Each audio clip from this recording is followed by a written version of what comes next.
থাকে সাকিব নাকি আসিফ মাহমুদ সজীব ভুঁইয়া, বাংলাদেশের ক্রীড়াঙ্গনে আবারও হেড টু হেড একটা সিচুয়েশন তৈরি হয়েছে এবং ট্যাগলাইন আপনারা দেখছেন যে এই মুহূর্তে সাকিব আল হাসান আসিফ মাহমুদের থেকে 1-0 এগিয়ে রয়েছে।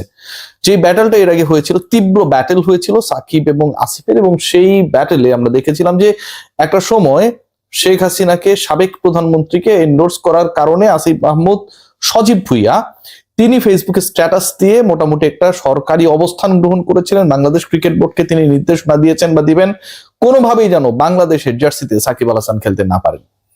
গতকাল থেকে যে ঘটনাটা ঘটেছে সেই ঘটনার প্রেক্ষাপটটা অনেকটা এরকম। সাকিব আল হাসানের কিছু ভক্তকুল, আমরা যতটুকু জানতে পেরেছি, দুদকে গিয়ে আসিফ মাহমুদ সজীব ভুঁইয়া দুর্নীতির সাথে যুক্ত এরকম কিছু অভিযোগ করেছে এবং এই অভিযোগের প্রেক্ষিতে আসিফ মাহমুদ সজীব ভুঁইয়া, সাবেক যুব ক্রীড়া উপদেষ্টা, তিনি তার ফেসবুকে স্ট্যাটাস দিয়েছেন। সাকিব আল হাসান আজকে বিভিন্ন গণমাধ্যমে তার মতো করে তিনি জানানোর চেষ্টা করেছেন যে তার ভক্ত কারা বা কারা গিয়ে দুদকে আসিফ মাহমুদ সজীব ভুঁইয়ার নামে দুর্নীতির অভিযোগ দিয়ে এসেছেন সেই ব্যাপারে তার আসলে কোনো কিছু জানা নেই। তিনি সেহরির পরে এই ঘটনাটা জানতে পেরেছেন, তিনি যেহেতু বাংলাদেশে অবস্থান করছেন না। আলোচনা এখানটায় নয়, আলোচনা অন্য একটা জায়গায়, এবং সেই আলোচনায় আসলে সাকিব আল হাসান ক্লিয়ারলি গিয়ে আসিফ মাহমুদ সজীব ভুঁইয়া আজকে বক্তব্য দিয়েছেন, তার অবস্থান ক্লিয়ার করার চেষ্টা করেছেন কি কারণে তার অবস্থানটা আসলে খুব বেশি গ্রহণযোগ্য না, সেই আলোচনাটাই করব। তার আগে আপনাদের জানিয়ে দিতে চাই ওয়েদার চেঞ্জ হচ্ছে এবং এই ওয়েদারে ময়েশ্চার অন্তত 72 আওয়ার্স পর্যন্ত যদি আপনি ধরে রাখতে চান, লিলি হুইপশিয়া বডি ওয়াশ আপনাকে সেই গ্যারান্টি দিচ্ছে। সাকিব একিয়ে দেখুন, আজকে আসিফ মাহমুদ সজীব ভুঁইয়ার স্ট্যাটাসের কথা আমি পরে বলছি, আগে তার যে সরাসরি যে বক্তব্যটা ছিল মিডিয়ায়, এবং সেখানটায় তিনি বলেছেন শেখ হাসিনাকে এন্ডোর্স করার কারণে তিনি যখন গভর্নমেন্টে ছিলেন তখন তিনি সাকিব আল হাসানকে খেলতে দেননি বাংলাদেশের জার্সি গায়ে, এবং বাংলাদেশের জার্সি গায়ে সাকিব আল হাসানের খেলার নৈতিক অধিকার ছিল না। এই আলোচনাটা তিনি করেছেন। এর জন্য যদি শাস্তি হয় তাহলে সেই শাস্তি তিনি মাথা পেতে নেবেন।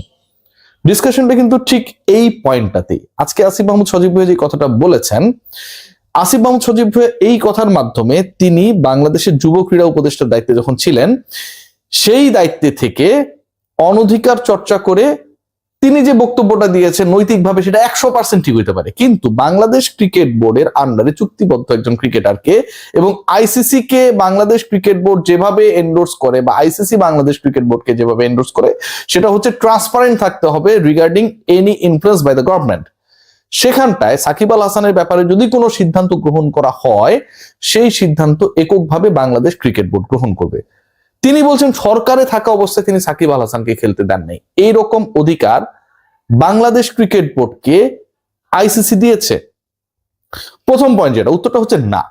দ্বিতীয় যেটা, সেটা হচ্ছে সেই বাংলাদেশ ক্রিকেট বোর্ড, যেই বাংলাদেশ ক্রিকেট বোর্ড বিসিবি কে, আপনারা যতই গালিগালাজ করেন আমাকে, যেই বাংলাদেশ ক্রিকেট বোর্ড বিসিবি কে আসিফ মাহমুদ সজীব ভুঁইয়া নির্দেশনা দিয়েছিলেন যে সাকিব আল হাসান তিনি শেখ হাসিনাকে এন্ডোর্স করেন, তার বাংলাদেশের জার্সি গায়ে খেলার কোনো ধরনের নৈতিক অধিকার নেই। আসিফ মাহমুদ সজীব ভুঁইয়ার এই বক্তব্যে অনেক নৈতিক শক্তি থাকতে পারে, কিন্তু যেই বোর্ডকে তিনি আদেশটা দিয়েছেন সেই বোর্ডই তো এখনকার বোর্ড। আসিফ মাহমুদ সজীব ভুঁইয়া সাবেক যুব ক্রীড়া উপদেষ্টারই তো বোর্ড।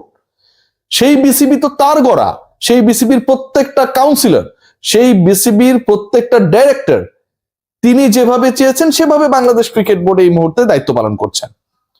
এখন সেই ক্রিকেট বোর্ড যেই ক্রিকেট বোর্ড একটা সময় আসিফ মাহমুদ সজীব ভুঁইয়ার নির্দেশনা মেনে সাকিব আল হাসানকে খেলতে দেয় নাই বা সাকিবের ব্যাপারে ইন্টারেস্টেড ছিল না, সেই ক্রিকেট বোর্ড এখন বলছে ক্রিকেট বোর্ডের প্রত্যেকটা কর্মকর্তা মাইক্রোফোন দিলেই গলে যাচ্ছে রীতিমতো। তারা বলছে উই নিড সাকিব আল হাসান, এবং সাকিব আল হাসানের ব্যাপারে যে ধরনের অ্যাকশন গভর্নমেন্ট সেই সময়টা নিয়েছিল অথবা সাকিব আল হাসানের ইস্যুতে সেই সময় যে মামলাগুলো হয়েছিল সবগুলোই ভুয়া। খালেদ মাসুদ পাইলট আজকে বলেছেন যে মামলার স্ক্রিপ্টটা অনেক দুর্বল। তার মানে আসিফ মাহমুদ সজীব ভুঁইয়া যেই ক্রিকেট বোর্ডটা গঠন করে গেছেন দায়িত্ব ছাড়ার আগে, সেই ক্রিকেট বোর্ড আসিফ মাহমুদ সজীব ভুঁইয়া সাবেক যুব ক্রীড়া উপদেষ্টা তার সেই নৈতিক মানদণ্ডের বক্তব্যকে আমলে নিচ্ছে না, পাত্তা দিচ্ছে না, মানছে না। তাই তো, এটা আমার ব্যাপার না।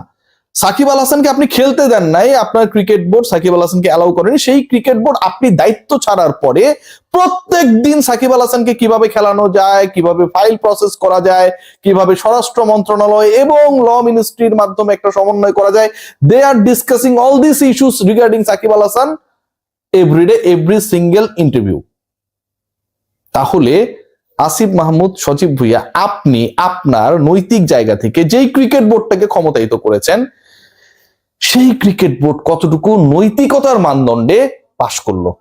সেই ক্রিকেট বোর্ড তো আসলে নৈতিক না। সেই ক্রিকেট বোর্ড প্রথমত গভর্নমেন্টের ইনফ্লুয়েন্স দ্বারা প্রভাবিত একটা সময় ছিল, এবং দ্বিতীয়ত সেই ক্রিকেট বোর্ডকে আপনাকে ফ্যাসিস্ট বলতে হবে, অবশ্যই বলতে হবে। কারণ আপনার বক্তব্য অনুযায়ী যিনি শেখ হাসিনাকে এন্ডোর্স করলেন তাকে আপনি খেলাতে চান না, খেলাতে দিবেন না, বাংলাদেশের জার্সিকে তিনি নামতে চান না, পারবেন না ইনফ্যাক্ট আসিফ মাহমুদ সজীব ভুইয়া। আবার আপনি যে ক্রিকেট বোর্ডটাকে গঠন করেছেন তারা বলছে সাকিব আল হাসান আসবে, খেলবে, তার সকল মামলা যেন প্রসেস করা হয়, দ্রুত গতিতে নিষ্পত্তি করা হয়, এবং এই মামলাগুলোর কোনোটারই মেরিট নাই, সেটা ক্রিকেট বোর্ডের ডাইরেক্টররা বলছেন। খালিদ মাসুদ পাইলট আজকেই বলেছেন এই মামলাগুলোর স্ক্রিপ্ট দুর্বল। তার মানে আপনার স্ক্রিপ্ট দুর্বল। আপনি আপনার গভর্নমেন্ট সাকিব আল হাসানকে কেন্দ্র করে যে ইস্যুস গুলো সেই সময় ক্রিয়েটেড হয়েছিল, সেগুলোতে আসলে আপনারা দুর্বল স্ক্রিপ্ট নিয়েই সামনে গিয়েছেন। বাংলাদেশ ক্রিকেট বোর্ডের বক্তব্যটা অন্তত সেটা বলে, আমার না। দাঁড়ালোটা কি তাহলে? Quite interesting. এখানে ডিসকাশন না কেন সাকিব আল হাসান 1-0 এগিয়ে, কারণ আপনি গন হয়ে যাবার পরে, আপনি দায়িত্ব ছাড়ার পরে আমার এই ডিসকাশন অনেকের খারাপ লাগতে পারে। This are very very true facts. Asif Mahmud Sajib ভাই, আপনি আপনার ওই চেয়ার থেকে সরে যাবার পরে বাংলাদেশ ক্রিকেট বোর্ড আপনার নীতি, আপনার নৈতিকতা, আপনার নৈতিক এথিক্যাল মানদণ্ড সবকিছু থেকে বের হয়ে তারা এখন একটা বক্তব্যই দেয় সারাদিন যে উই নিড সাকিব আল হাসান। আপনি তখন তাই বলেছিলেন যে I don't need Shakib Al Hasan. তার মানে আপনার সাথে তো ক্ল্যাশ হয়ে গেল। আপনার সাথে বাংলাদেশ ক্রিকেট বোর্ড, যেই বোর্ডকে আপনি বসিয়েছেন, সেই বোর্ডের সরাসরি ক্ল্যাশ হয়ে গেল। এখন যেই ক্রিকেট বোর্ড সাকিব আল হাসানকে এই মুহূর্তে বাংলাদেশ দলে চায়, যে ক্রিকেট বোর্ডকে আপনি বসালেন, সেই ক্রিকেট বোর্ডকে কি মাননীয় সাবেক যুব ক্রীড়া উপদেষ্টা আসিফ মাহমুদ সজীব ভাই আপনি ফ্যাসিস্ট বলবেন? সেই ক্রিকেট বোর্ডও তো তাহলে শেখ হাসিনাকে এন্ডোর্স করছে। এই ব্যাপারে আপনার বক্তব্য কি? আমার যদি সুযোগ থাকতো নিশ্চয়ই আমি আপনাকে এটা জিজ্ঞেস করতাম। আপনার ইন্টারভিউ যদি একটা সুযোগ হতো আমি নিশ্চয়ই এটা জিজ্ঞেস করতাম, কারণ এই ব্যাপারগুলো আসলে ক্লিয়ার হওয়া দরকার। কারা কেন কোন জায়গায় কিভাবে কাজ করছে এবং সেখানটা আসলে কি করছে। সাকিব এগিয়ে এই কারণে যে আপনি সরে যাওয়ার সাথে সাথে, আপনি চেয়ার ছাড়ার সাথে সাথে জনাব সজীব ভুইয়া সাকিব আল হাসানের পক্ষে বাংলাদেশ ক্রিকেট বোর্ড তার অবস্থান নিয়েছে।